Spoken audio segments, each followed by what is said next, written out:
إن الحمد لله نحمده ونستعينه ونستغفره ونعوذ بالله من شرور أنفسنا ومن سيئات أعمالنا من يهده الله فلا مضل له ومن يضلل فلا هادي له وأشهد أن لا إله إلا الله وحده لا شريك له وأشهد أن محمدا عبده ورسوله.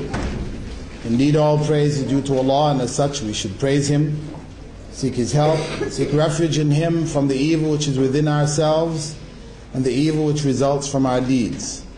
For whomsoever Allah has guided, none can misguide, and whomsoever Allah has allowed to go astray, none can guide. And I bear witness that there is no God worthy of worship but Allah, and that Muhammad sallallahu alayhi wasallam is the last messenger of Allah. إن أصدق الحديث كتاب الله وخير هدي هدي محمد صلى الله عليه وسلم وشر الأمور محدثاتها وكل محدثة بدعة وكل بدعة ضلالة وكل ضلالة في النار. Indeed, the best form of speech is the Book of Allah, and the best source of guidance that brought by Muhammad sallallahu alaihi wasallam. And the worst of all affairs are the innovations in religion. For indeed, every religious innovation is a source of misguidance, and all sources of misguidance ultimately lead to the hellfire. The topic of this evening, the struggle of cultures, the clash between Islamic culture and the dominating global culture of Western civilization, is one which addresses, on one hand, the current situation.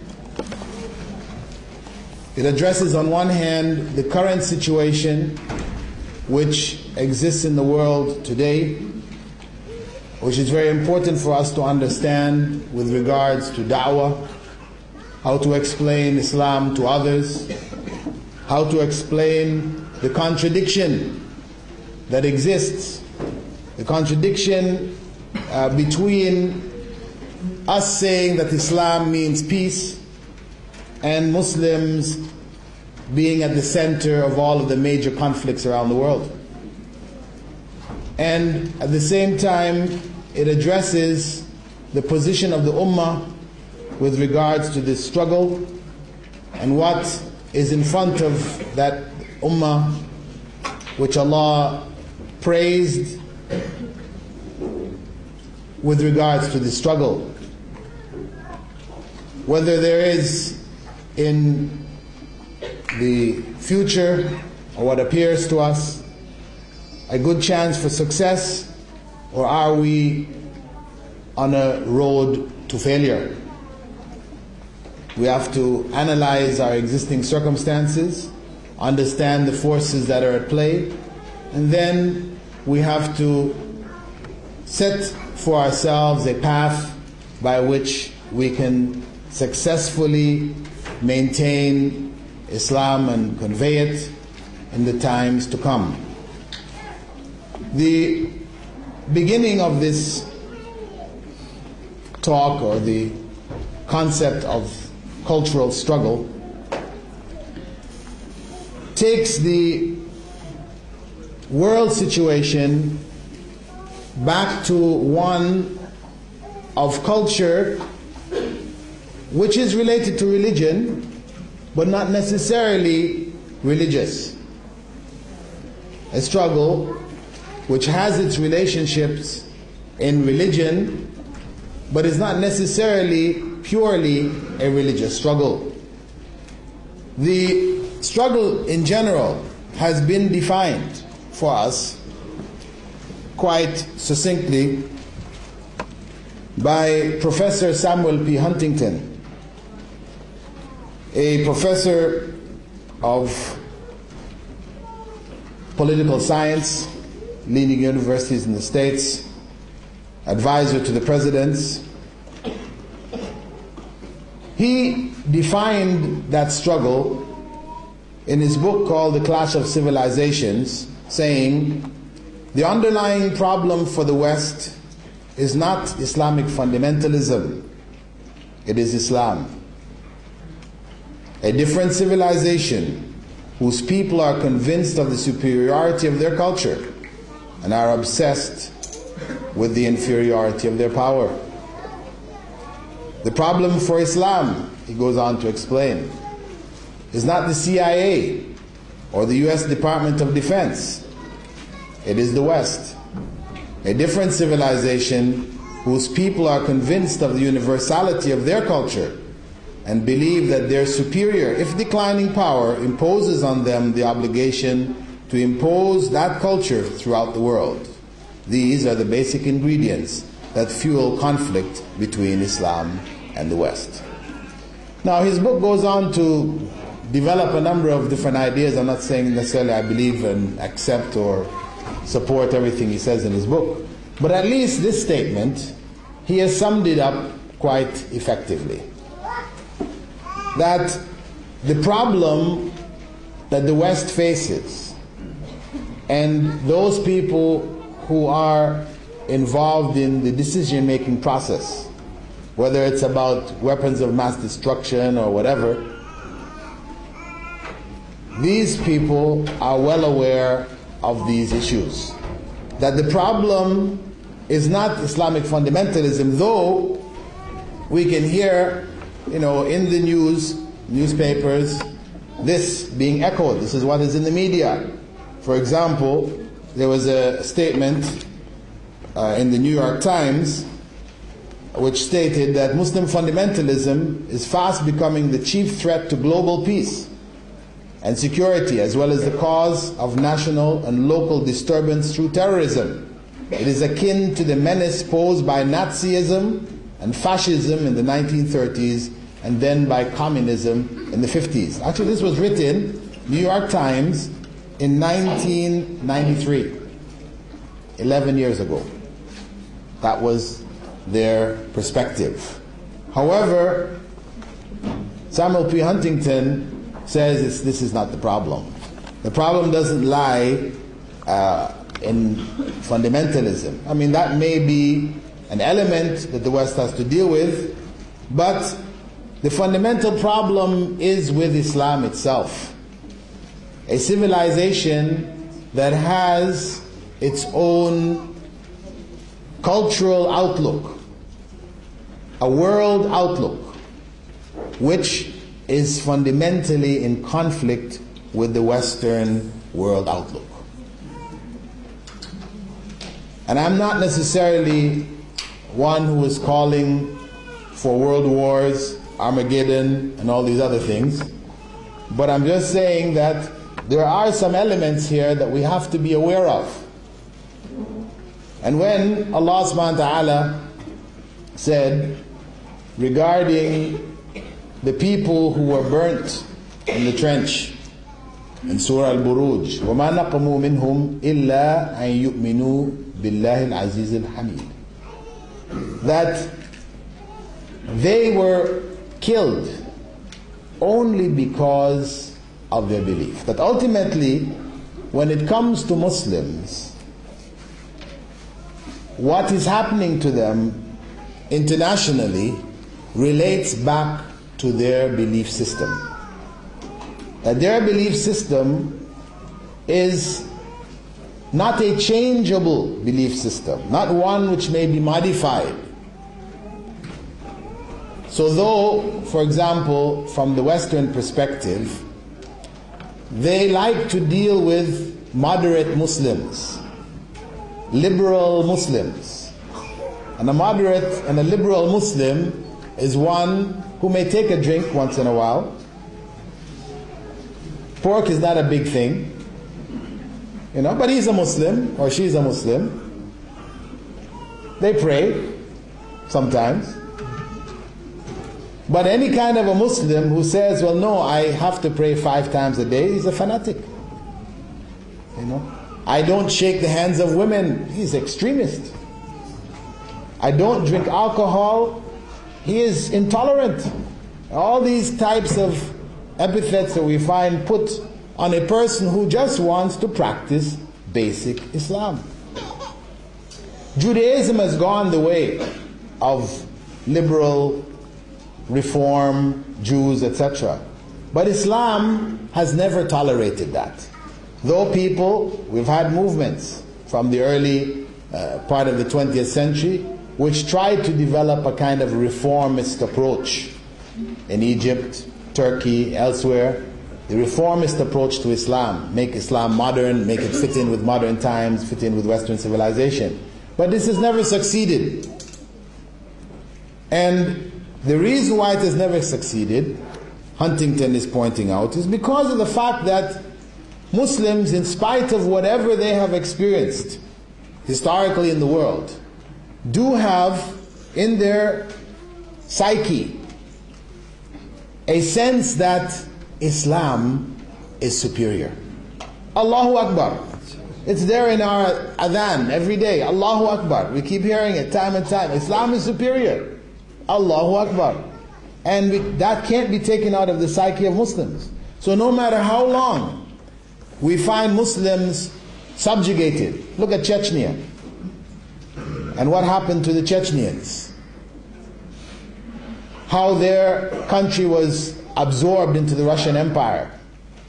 Their people sent to Siberia. Half their population died in transporting them across Russia into Siberia. Yet they came back and are a major thorn in the side of Russia today. And they're calling for Islam, establishing Islam. After all those years of communist indoctrination, communist rule, etc., etc. That is the resiliency that Islam has, because of that fundamental concept that Islam is in fact the truth. It is in fact greater and better than anything else. So it's a sense of superiority. And this is what we hear in the West when they're talking about modifying the textbooks in Muslim schools, whether in Pakistan or in Saudi Arabia or in Egypt. These textbooks need to be modified so that people are not feeling that they are superior, that their religion is superior to all of the other religions. You know, they should take the modern world religions approach. You know, as world religions is being taught as a subject, for example, in schools, the basic approach is to show all of the religions teach good. So therefore, one should not feel any kind of special thing about his or her own religion. To do that is to be intolerant, to be bigoted. They have a variety of different names for one who says, well, no, my religion is the best. We should see all the religions and accept all. But that's not what Islam says. What Allah subhanahu wa ta'ala says is, وَمَنْ يَبْتَغِي غَيْرَ الْإِسْلَامِ دِينًا فَلَنْ يُقْبَلَ مِنْهُ. Whoever chooses or wishes another religion besides Islam, it will not be accepted by him. Right? It will not be accepted from him or her. There is only one way. There is only one religion. And that is a fundamental principle which, no matter what the West tries to do, it cannot change that. You can't change the Quran. Yeah, you might change some Muslims. You might change their governments, might interfere with their educational systems, etc., but you can't change the Quran. 1,400 years have passed and the Quran remains the same. It is not going to be changed. So it is something which is beyond their reach. It is beyond their reach. With regards to Muslims, looking from the other side, we said that the West, for Muslims, though the CIA, the Department of Defense, of course, this is talking about the American military, you know, Iraq is right in front of us, Afghanistan was before that, you know, etc. That this is not the big problem. This is a problem, no doubt. Muslim oil is something which is valued, highly valued, and people will try to find all kinds of excuses to get at it.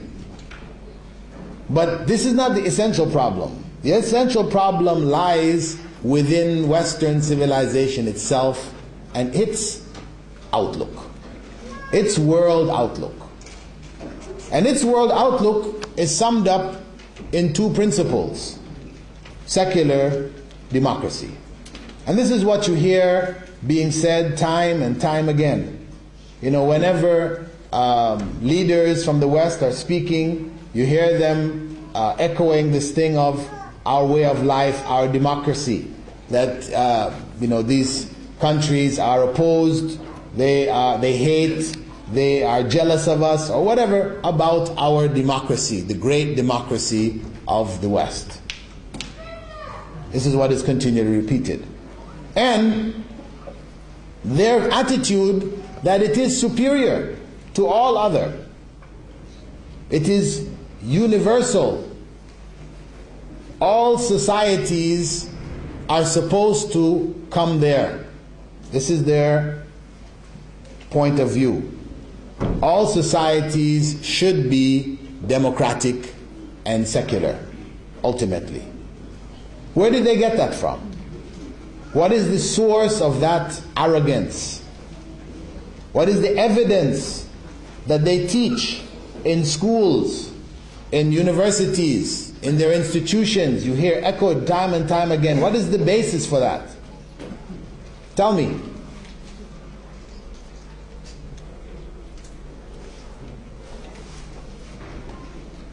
Tell me. I'm asking you. Mental reasoning. Mental reasoning. Well, no doubt they do some mental reasoning, but there is something at the bottom of it, which was the seed of which was laid by an individual from the UK who traveled on a ship called the Beagle. What's his name? Darwin. Yes, this is what's at the bottom of it. Darwin, Darwinian theory, survival of the fittest. You know, this is what's at the bottom of it. Because when they look at the world situation with Western civilization at the top of a pyramid, right? The world is like a pyramid. You have the first world up at the top of the pyramid, and the third world down the bottom. No second world, just the first, and then there's a third, big third, right? That first world, it's at the top. Why? Why are they at the top of the pyramid? Why are they, you know, ruling the world? And their technology and everything else. Because of survival of the fittest. They're there because they are the fittest. This is what they're saying, right? This is the Darwinian theory. They're there because they are the fittest. And naturally, the fittest must have the fittest systems. If you have the fittest society, you logically, this mental reasoning coming in, your systems must also be the fittest. If you've worked your way up to that, you know, before you were feudal, you went through, you know, various different stages, and you finally arrived at secular democracy, and you're at the top, then that must be where everybody else is going, is headed, whether they know it or not. So you feel it is your duty to impose this on everybody else. Your whole political strategy, your dealing with nations, etc., will always be around this principle. Secular democracy. Secular more so than democracy. Democracy is an additional, you know, cream, we call the icing on the cake. But the cake is really secularism.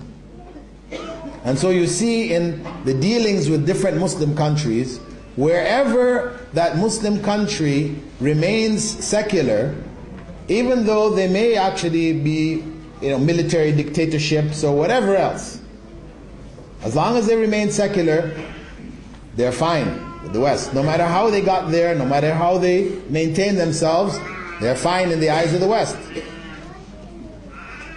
Secularism. That is again removing religion from politics, from the system of the society. Remove it. It should not interfere with schools. France, the hijab. What is all that about? Huh? The hijab. And in Italy, it's coming, and Germany, and it's coming. There's a snowball rolling down the hill, getting bigger. It's coming. Issues of Secularism. Are we a secular society or are we not? Secular society means that you're not allowed to express and to promote your religious belief system in government-dominated areas. Privately, you want to be what you want to be in your home, in your mosque or your temple or whatever, no problem. As in America, if you want to worship the devil, no problem either. We'll even recognize you as a religion. The American Armed Forces recognizes devil worship, the Church of Satan, as a legitimate religion. And they have their chaplains and everything. So, because it's all the same to them. The secular point of view is religion's all the same. People made it up. Whether it is Christianity, Islam, Judaism, Satanism, Buddhism, whatever, it's all made up. So, why give favors to one over another? That's a secular, but it's supposed to be also a tolerant, neutral, point of view. We treat you all the same. This is how it's presented. So the point here is that Western society promotes the idea of secular democracy as the answer for the woes of civilization. This is the answer. If everybody becomes secular, then we become tolerant and we can end all these wars and all these kind of things. And as I said, they are driven by the Darwinian concept that their civilization is most superior because the systems that they have evolved are most superior. That's why they're there. So it's their duty to impose it on the rest of the world. And you hear that being said in the speeches of the leadership. Now, as Muslims, where do we stand in front of all of this? One, we should be clear that any system which calls to secularism is in direct opposition to Islam. Direct opposition. There is no middle ground. Life, of course, is not black and white, we said in general. In general, there are gray areas in between. There are places of compromise in most things in life. But there are some things where there is no in between. One of those is this idea. Either life is as Allah describes it in the Quran, Inna salati wa nusuki wa mahyaya wa mamati lillahi rabbil alameen. Indeed, my prayers, my sacrifices, my living and my dying are for Allah, the Lord of all the worlds. That is the motto of the Muslim. His or her life in its totality is dedicated to Allah. It is completely religious. It is not secular. There is no secular aspect of a Muslim's life. Now, some modernist Muslims, if we can use that term, might say, well, no, there is, education and all these other things can be secular, but I go to the mosque, I go to Hajj, I fast in Ramadan, and that's my religious side. But of course, this is something new that we have people speaking in this way. This is not in keeping with the teachings of the Quran and the Sunnah at all. Islam teaches that every aspect of life is governed by the teachings of God. Worship, the simplest definition of worship is that whatever we do is pleasing to God. Whatever is done which is pleasing to God, that is worship. Whether it is actual salah or it is setting up a halal butcher shop. You're making money, but in doing so, to provide alternative for Muslims, etc., this is ibadah. It becomes a point of ibadah, a form of ibadah. So it governs all aspects of life. So it means that if, as Muslims, our life is completely governed by Islam, any system which says you should take Islam out of a major area of your life and restrict it only to worship in the mosque, etc., etc., then obviously that system is in direct conflict with Islam. There is no meeting point. It doesn't necessarily mean that you have to be at war with them. We don't necessarily have to choose to go to war about it. But we should be clear that this is a proposition which is unacceptable Islamically. We cannot accept it. As for democracy, which is commonly promoted, we should understand that though we have Muslims today talking about Islamic democracies, it's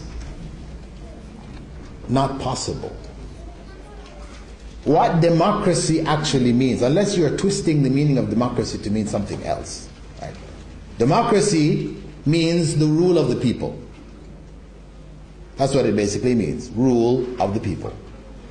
It was proposed by whom?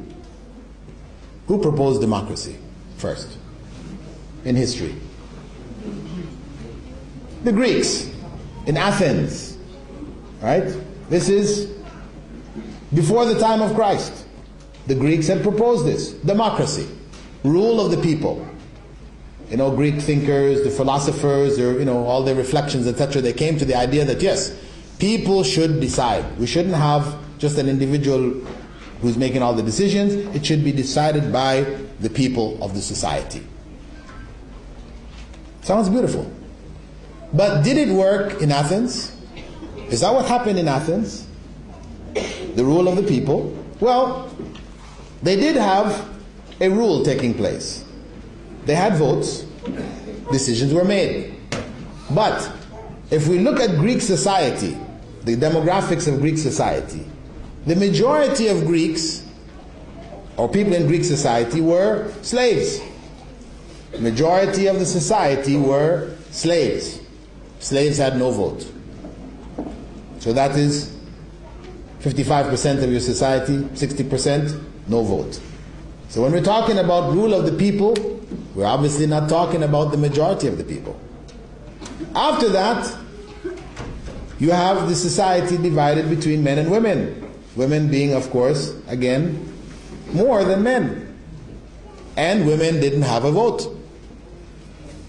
So where did we end up? 15% of the society, the free males, making the decision for the whole society. That was democracy in practice. Thousands of years ago. Revived after the Renaissance in Europe in modern times. It's now been revived with Darwinism dominating societies, secularism coming in. It became the means for the society to decide on right and wrong. Because of course, in your society, if you say religion is taken out, we have laws which determine right and wrong.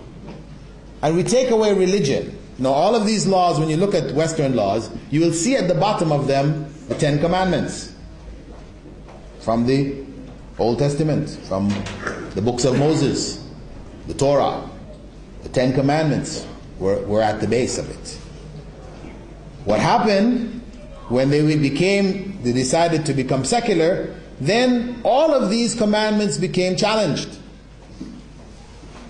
Of course, the first commandment, the Lord your God is one God, it's gone, long time. With Christianity it went. But other issues of that system were systematically changed. Issues like, for example, adultery, fornication, which were sins according to Mosaic law, these were decriminalized. They were not a crime anymore. Taken out. Because the basis of it was the Bible. And we are not religious. We have to find other principles to determine how males and females should relate in society. So they came up with an alternative principle. which they called what? Huh? What is the principle which they use to determine what is acceptable relationships between males and females and what is not? Equal rights. Not quite. Not equal rights. Huh? Huh? Consent is one.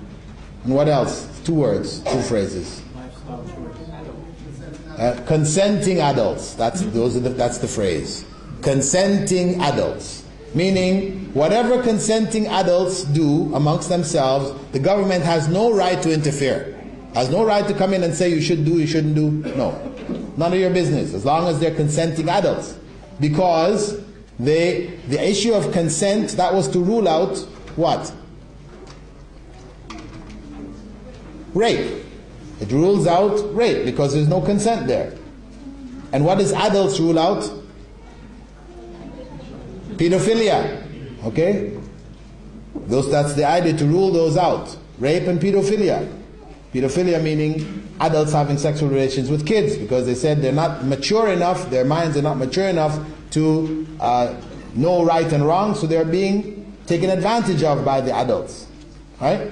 So, after that, you're free to do whatever you want to do. And of course, what comes along with that is what? Homosexuals. Consenting adults. That was the door which opened it for homosexuals. Once that became your principle, of course, when you first made the principle, you meant between heterosexuals, males and females.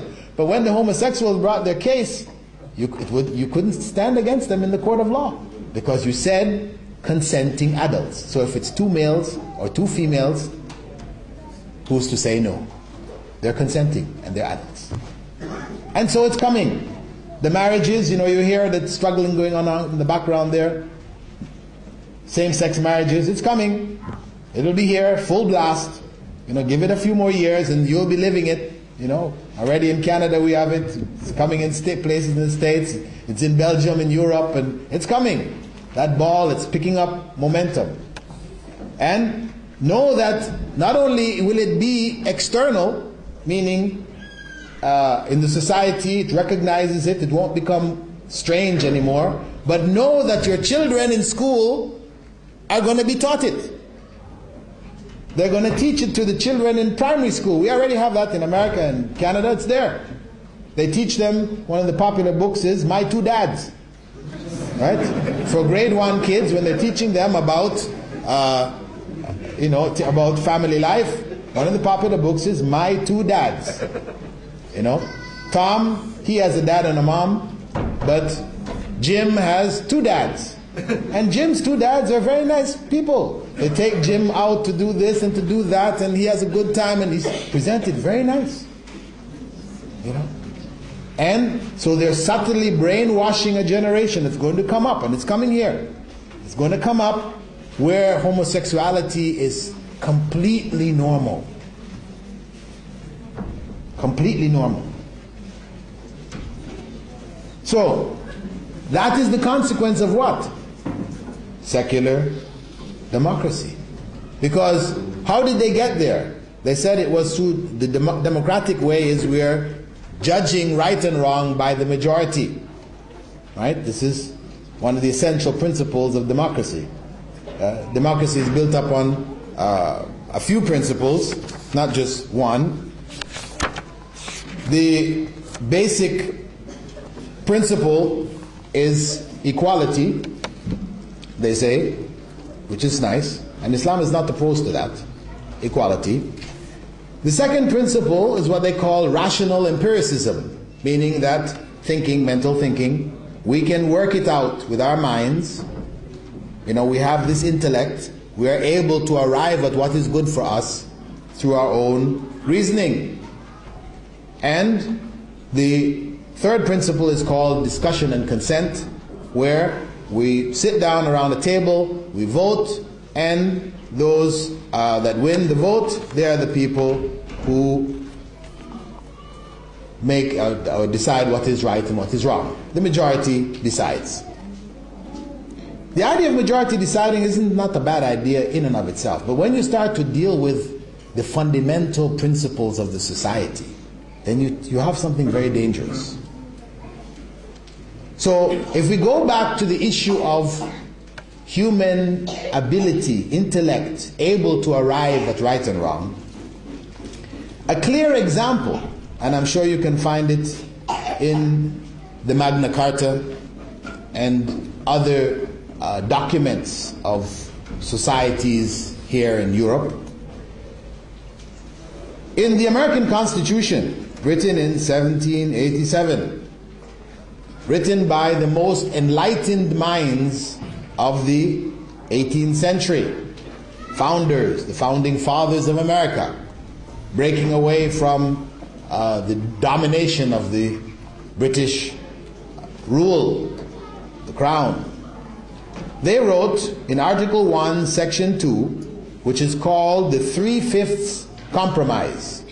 The 3/5 Compromise, they wrote there that black men would be considered or counted as 3/5 of a white man. Okay?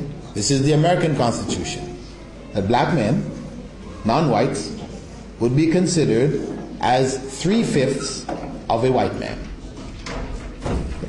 This was what they worked out to deal with voting and slaves, because they said, okay, look, you know, people who are discussing this matter, these are all white men, obviously. There was no black man involved in that, right?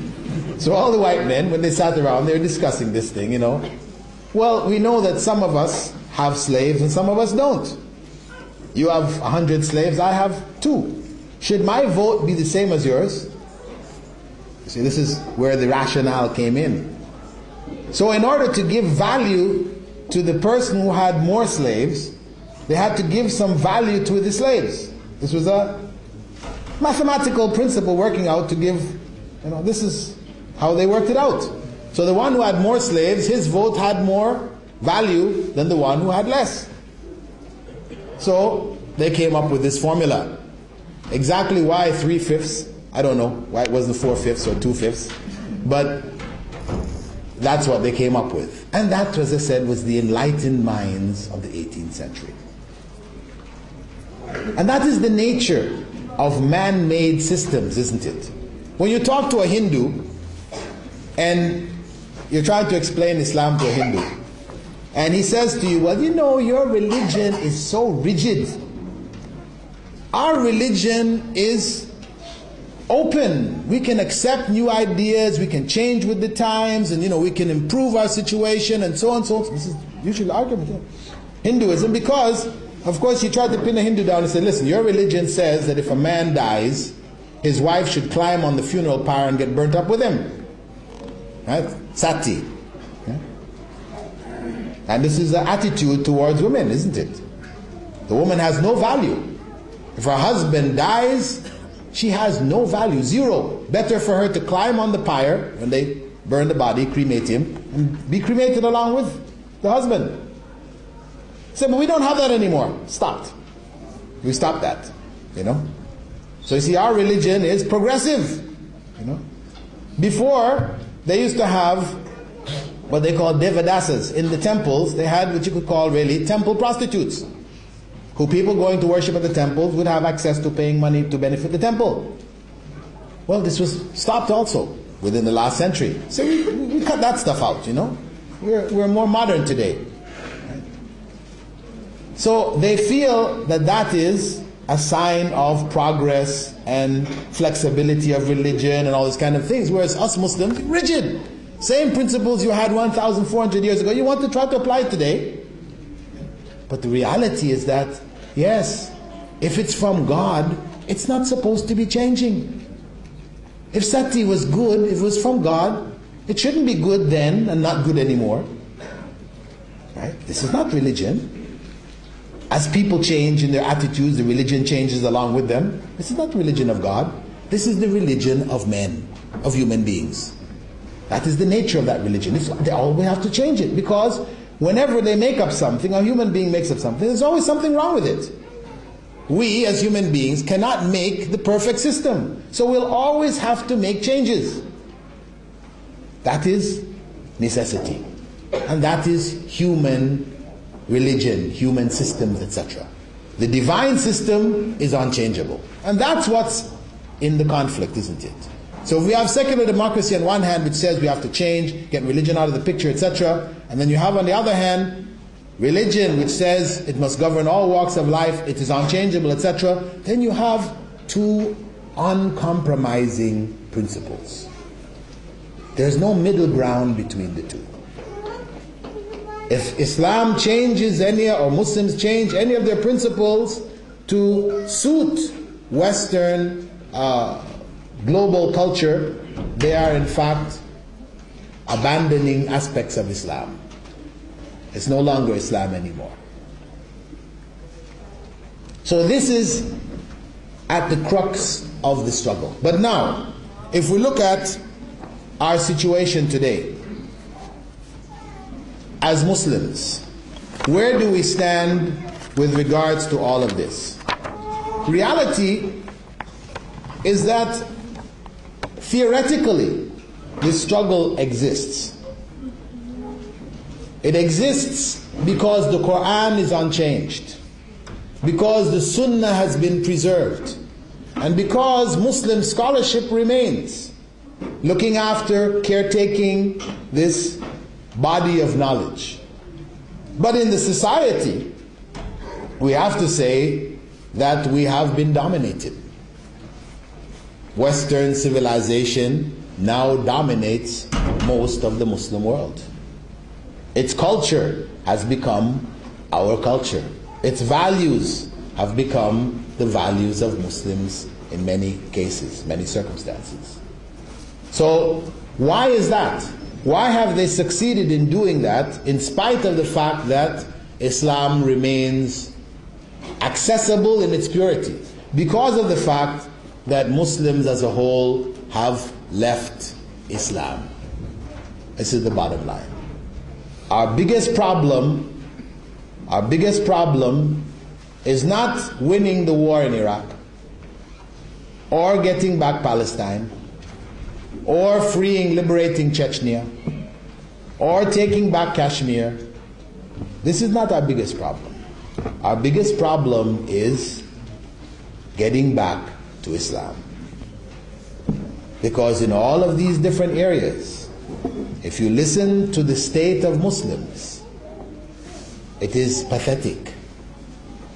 Muslims today are dominated in their own societies by the cultural traditions which they have inherited from the previous generations, which have nothing to do with Islam.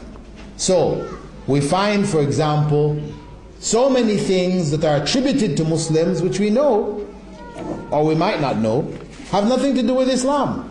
Whether it is honor killing, popular in Jordan, Pakistan, and other countries, where if a girl is suspected of anything out of the ordinary with regards to males, the family males feel it's a duty, one of them has to take her out, kill her, for the honor of the family, to preserve the honor of the family.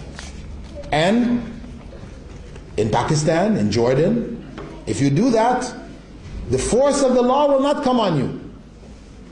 Maybe you get a year, 8 months. Yeah, you shouldn't really have done it, but we understand. No. Is that Sharia? Does Sharia understand? No. There's no understanding here. It's murder. Female genital mutilation. Popular in Egypt, Sudan, some parts of Somalia, Kenya, Uganda, attributed to Muslims, cutting up the private parts of their women. Is that from Islam? Is what Islam calls to? Or a variety of other acts. A variety of other acts which the media focuses on to paint the worst images of Muslims. These are coming from, in most cases, our traditions. Tribal practices which were not modified by Islam but kept being handed down. So we have to clear all of that up. We have to clean it up before we can stand with Islam to meet the challenge of the global Western culture. As the Prophet ﷺ had said in a well-known hadith, which sums up our situation today, إِذَا تَبَايَعْتُمْ بِالْعَيْنَةِ, if you begin to trade in interest, calling it by other names, وَأَخَذْتُمْ أَذْنَابَ الْبَقَرِ وَرَضِيتُمْ بِالزَّرْعِ, and you are clutching on to the tails of cows, and you are enamored by cultivation. In other words, the dunya, the prized things of the dunya, this is your obsession. You're obsessed with the dunya. وَتَرَكْتُمُ الْجِهَادَ فِي سَبِيلِ اللَّهِ, and you have abandoned jihad for the sake of Allah. You're doing other things. You might call it jihad, but it's not for the sake of Allah. It's for other purposes. You want to set up a secular Islamic democratic state or whatever. It's not about establishing Allah's word. Your jihad is for something else, personal, not following the principles of the Sharia, the way of the Prophet ﷺ, etc. Sallallahu alaykum dhulla, Allah will put over you humiliation. He'll put it on top of you. Sallallahu alaykum dhulla. La yanzi'u ankum hatta tarji'u ila dinikum. And He will not remove it until you return to your religion. That is the bottom line. Until we return to Islam, the humiliation, the degradation that Muslims face throughout the world today will not change. We will not be able to change that situation militarily or economically. The only way is Islamically. For us to know what Islam is, clean it up, clean up Muslim practices, get it back to Islam, and that then becomes a basis for the unification of the ummah, because we're supposed to be one ummah. Right? This is what Allah describes us as, ummatan wahida. One ummah. How can we become one ummah when we have all this cultural baggage, where we cannot marry our daughters to somebody else because they don't belong to the same nation, the same tribe, or even the same caste? You know, we actually have castes. We hear different parts of the Muslim world, you know, we have castes. People are actually talking about, I'm Sayyid, Chowdhury, you know, different names like this are used. It means caste. It means you're not one of these, then you can't marry him. Clans, tribes, all this. How can we be one ummah with all of these things dividing us on such a basic level? So the only solution is for us to go back to the deen. It is a process of education, knowing Islam. And this is where our focus should be. When we look at our situation here in the UK, our focus should be on the education of the generation that we are raising here in this country, that we educate them properly Islamically. They will have academic tools to deal with their life in this part of the world, and at the same time have a consciousness of Islam, be aware of their duty in life, that there is a mission and a purpose to life, and not just acquiring as much material benefits as we can. Because in materialism, there is ultimately no success. What we seek from this world cannot be achieved from materialism. So we educate our children accordingly. And we have to educate ourselves about Islam, to break the barriers that exist amongst us, where we can't, function as that real ummah. When we gather as Somalis.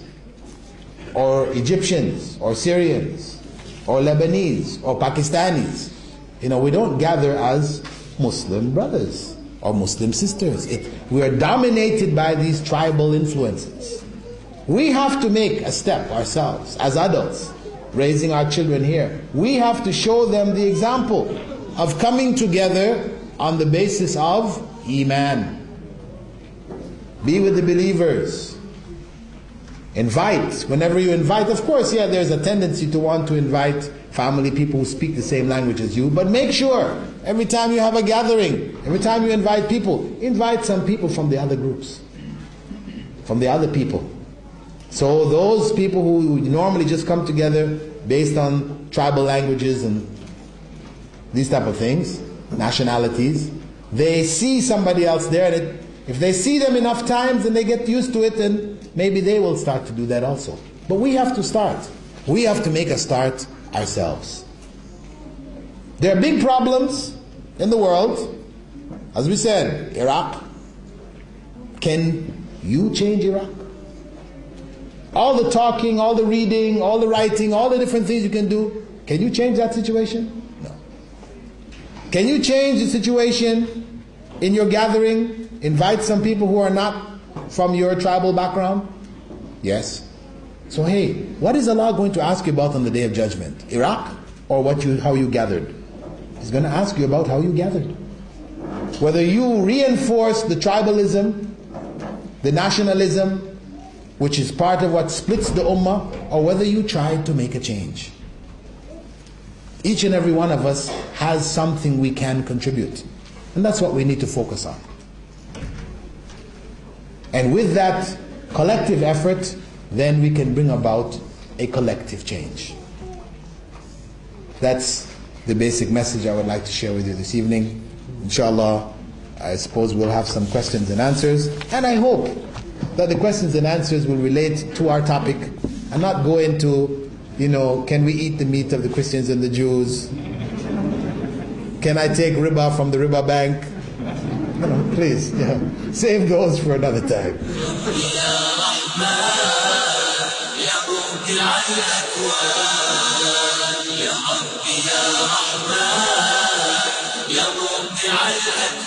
The question again, how should a Muslim living in a non-Muslim country go about cooperating with the secular laws such as that of Britain in insurance and mortgage? Well, you try to avoid any of the secular laws which go against Islamic teachings. That is your responsibility. What you are unable to get around, they require certain things like insurance for cars and things like this to be able to use it. You need to use these particular items. Then you do it to the minimum of what is required. You do the minimum of whatever is required. And you should think in terms of developing alternative institutions where you can have what may be called Islamic insurance. So you can provide a service to the Muslim community with regards to insuring different properties and things like this. Because there are Islamic systems that can be put in place which can handle the concept of insurance, not as it's done in the West, but from an Islamic perspective. There is a way to deal with it. What they call it takaful al-ijtimai, so and so, like this. So we should, on one hand, try to minimize what we're doing, dealing with the system where we're doing things which are against Islamic teachings. Secondly, we have to try to find alternatives. Thirdly, we have to try to live together, to live in areas where we can support each other, where our finances circulate amongst ourselves as much as possible. It's very important. Like, for example, East London, where they've built a huge centre now that can have so many different people. Actually, those of you that are living in areas by yourself, all your neighbors are non-Muslims and all this kind of thing, this is the area that you're living, you should seriously think to move to such areas. Sure, you might take a loss or whatever, selling your house, buying over there, whatever, but that loss, know that it is better for you You are fulfilling the Prophet ﷺ's obligation that is put on us for hijrah. Muslims are supposed to live together. Prophet ﷺ said, "Ana bari'un mimman asha bayna dhahrani al-kuffar." I absolve myself, I am innocent of anyone who lives amongst the disbelievers. So to live in a situation where all the people around you are non-Muslims, this is haram for a Muslim to live in that circumstance. You should try at least to live in an area where there is a majority Muslims. I'm not saying you necessarily have to pack bags and leave the country. I'm saying in England itself, there are areas like where there's a masjid, so you're moving where you can benefit Islamically, your family can benefit Islamically, etc. So you move for the sake of Allah into such areas. You should seriously think about that, because living on your own, scattered, this is not the way. And when crises happens, like Bigley was just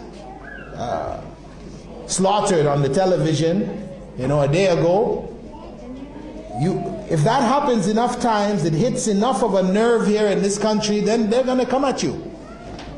And the people who are going to suffer the most will be women and children. They're the ones who get hurt the most. Men will get hurt too, but women and children, because they're the weaker element of the society. And these kind of individuals, they try to take it out on the weaker elements who they can get away with it. And of course, you leave your family, you're going off to work, and you leave your family, all your neighbors, back, front, are all non-Muslims. Somebody attacks your wife or attacks your child. Are these people going to come to help you? No. I mean, they may, Allah knows, but they're not driven. At least if it's in a Muslim community, they'll be shy to do those kind of things. And if it happens, there will be people who will come out to try to help. They will not leave you stranded. So it is very important that we consider that point also, because if Muslims are living together, then the development of institutions like what we talked about, whether it is banking, whether it is insurance, whether it is shops selling goods, etc., this is feasible in a Muslim community. But where you have to set up your shop, in an area where most of the shops are non-Muslim shops, then what happens? You are forced, you find yourself forced. I think I have to sell cigarettes. Because most of the people come into the stores, they want to buy cigarettes. If I don't have cigarettes in the store, they're not going to come. No, I believe it's haram, but I need to, or you set up a restaurant. I need to have a license. I need to be able to sell alcohol in here. This is because we're trying to do it on our own. But you put that restaurant, you put that business in the Muslim community, inshallah, the Muslims are going to come to you. If you provide them with a good product, of course. It doesn't mean simply because it's a Muslim business. You see, that's again, we had a problem with that too, right? They feel that Muslims have to come to me because it's a Muslim business. So you'll give them, second class, third rate products. No. As a Muslim, as the Prophet ﷺ said, "Inna Allah yuhibbu min ahadikum idha amila amalan an yutqina." Allah loves from each and every one of you, if you do something, you do it to the best of your ability. So you give them the best product. The best product. But we have to think in terms of that. One, we try to minimize our dealings in the non-Muslim society which are un-Islamic. Two, we need to develop alternative institutions. Three, we need to make hijrah. We need to live together for the sake of Allah. Not because we're Bengalis, right? Or Pakistanis or Somalis or whatever. We need to live together for the sake of Allah, for the deen of Allah. What is the best way of educating children in Islam? Full-time Islamic madrasas or full-time secular schools and part-time school? Especially if the parent can't afford the fee. Well, I don't know what the laws are like in this country, but the alternative, because we've got here two alternatives. Either Islamic school, which has high fees, or a secular school, and we try to teach them on the weekend or after school. I would say the secular school option is an evil option. It's not a good option. To put our children in secular schools, especially on the primary, secondary level, this is an evil option. because the impact of this society and its corrupted values will be the greatest on those growing children. One thing at university level, it's bad enough. But at primary level, secondary level, where the children are very vulnerable, to put our children to be taught by non-Muslims is, we call it Islamic suicide. That's what it is. We're doing suicide with our Islam. So it's really not an alternative. I would say for that parent, homeschool the child. Better you homeschool the child than to put them in the non-Muslim school on the primary level. Better you do that. And it's possible. Of course it requires effort, and it's better to cooperate with other sisters, get a group of you together to do it, to share it, etc. But it can be done, and there are people doing it. I know I already just recently, one family just came to where I'm in Qatar, from the UK, this brother, Brother Hanif, he came, he has two daughters who is himself and his wife were teachers here in the system here. He has two daughters, but they were homeschooled. They did their studies at home, without putting them into the system. They've moved there now, alhamdulillah, and they're continuing it and finishing it off there. But it is something which people need to look at as an alternative.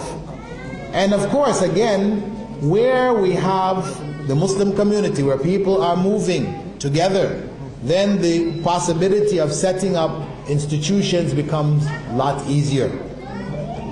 You don't necessarily need all of the kind of monies to set up a full-time school. It can be done on a much lower scale. So I would say the best way is a full-time Islamic school. Now, I won't use the term madrasa because madrasa is, people understand you're only teaching Islamic subjects. But if by madrasa you mean the child is also taught the other subjects that they're able to function in the society after graduating, then yes, that's what is needed. Muslims should be taught by Muslims, should be studying amongst Muslims in a Muslim environment. That is the right of our children on us. That is the right of our children on us. We have a right on them, that they honor us, obey us, and these other kind of things. But their right on us is that they be educated in a Muslim school, and that they be raised in a Muslim home, and that they live in a Muslim environment. That's their right on us. Okay, if we're here in the UK, we want to portray an image which impresses people when we tell them about the greatness of Islam. What will we say concerning jihad? Is jihad only to fight with swords? Well, of course not. Jihad is to struggle against evil in all of its forms. When we explain jihad, we explain that it is a struggle against evil. That is what it fundamentally is. The struggle, because jihad comes from jahada, which means to struggle. It doesn't say exactly what, but it's understood it's a struggle against evil. Struggle against evil, which begins with the individual, extends to his family, to his community, to his society, to the world. So whatever area or level that we are qualified, we have the means to correct in terms of preventing evil, we do so. As the Prophet ﷺ said, whoever amongst you sees evil should stop it with his hands. That is the command for jihad. If he can't stop it with his hands, he speaks out against it. This is part of the command for jihad. Speaking out against it is a form of jihad. So it is important that we portray jihad in its proper context, governing all of the different aspects with regards to human life. Are the Jews controlling the secular society because they control the agencies? Not really. The Jews play a role. The people who control America, though typically amongst Muslims we tend to think it's the Jews controlling America. But guess what? If we look at the top families of America, what they call the rich and the super rich, they wrote a book about this back in the 60s, called The Rich and the Super Rich. identifying the top families that rule America and the corporations, that multinational corporations. Not one single one of them is Jewish. So the Jews are under that level. They provide services, and as such, that ruling element, who is not Jewish, will do things, you scratch my back, I scratch your back, type of thing. So yes, they will do things that favor them, but when they find, and if they find that Israel is a liability, they will drop it like a hot potato. Believe. It's only because it has benefits coming back to them in a number of different ways. If it's not beneficial, believe they're not going to hang on to it. They're not going to support it. So, we don't want to blow the Jews out of proportion, where they become, that the super Jew is in control of everything. Anything wrong happens in the world, it's a Jew who did it. It's a Jew behind everything. No, please. This is like people get caught up in the jinn, it's the jinn causing everything. Everything that's lost, the jinn's involved here, No. We have those who are bent on, as I said, the fundamental philosophy, this secular democracy, and it's really secular. The democracy is even just a sham anyway. It's really secularism. These are evil individuals who are not limited to Jews or to any particular group. It is those people who have chosen the material world as their goal, and they will seek to achieve it by any means necessary. Okay, brother's question, those people who have the means to make hijrah, whether it is to another part of Britain or another part of the city where Muslims are concentrated, or it's outside of the country to a Muslim country, a country of Muslims, right? And they don't do it, are they in contradiction to the statement of the Prophet ﷺ? Of course. I mean, if you feel comfortable with the idea that the Prophet ﷺ is innocent of you, meaning he's saying, don't expect any help from me on the Day of Judgment. If you're caught in that state, on the Day of Judgment, as Allah said about those people who are caught, who die, and the angels ask them what your state was, and they say, we were oppressed in the land. And what do the angel go on to say? Wasn't Allah's earth expansive, and you could make hijrah in it? Was that accepted as an excuse that you were weak? No. And Allah then goes on to say that such people, their end will be the hellfire. Their end will be the hellfire. This is serious. So the concept of hijrah, though it is very far away from a lot of people's minds, and people feel it is some kind of a, extremist kind of point of view to go on insisting on hijrah, talking about hijrah all the time. No, it is something that the Prophet ﷺ talked about all the time. We have so many hadiths about it. And the position of the scholars, the early generation of scholars, is very clear, very known. Even the idea of Muslims leaving a Muslim land and going to a non-Muslim land, this was considered to be kufr. Acts of kufr. This is bad, it's evil, it's wrong, it's haram. I mean, unless you're going for trade purposes, you're going on a temporary basis, but to just go and say, I want to go live amongst the disbelievers, this was inconceivable. Inconceivable. But today, for somebody to say that sounds strange, because unfortunately we have accepted it. The idea to come to Britain, to get a part of the British pie, a piece of paradise. Britain, where they pay you not to work. Alhamdulillah. Back home, if you don't work, you starve to death. Here, they pay you to stay home. The doles, you're back up. This is haram, actually. It's haram. To come here and live on the dole is haram. This is begging. The worst form of begging. Really. It's an evil state that Muslims now feel comfortable to come here and live on the dole. Oh brother, I can do Islamic work. You know, if I work for the disbeliever, you know, then it affects my time. But if I live on the dole, then I will be able to do Islamic work. So, the non-believer, the kafir, is looking after you, looking after your economics. You're begging him, and he's looking after you so you can do Islamic work. Huh. What does that sound like? That the ends justify the means? Is that how we function in Islam? The ends justify the means? No. Haram means gives us haram ends. Inshallah, I think that was the last of our questions. Subhanakallahumma wa bihamdika, nashhadu an la ilaha illa ant, nastaghfiruka wa natubu ilayk.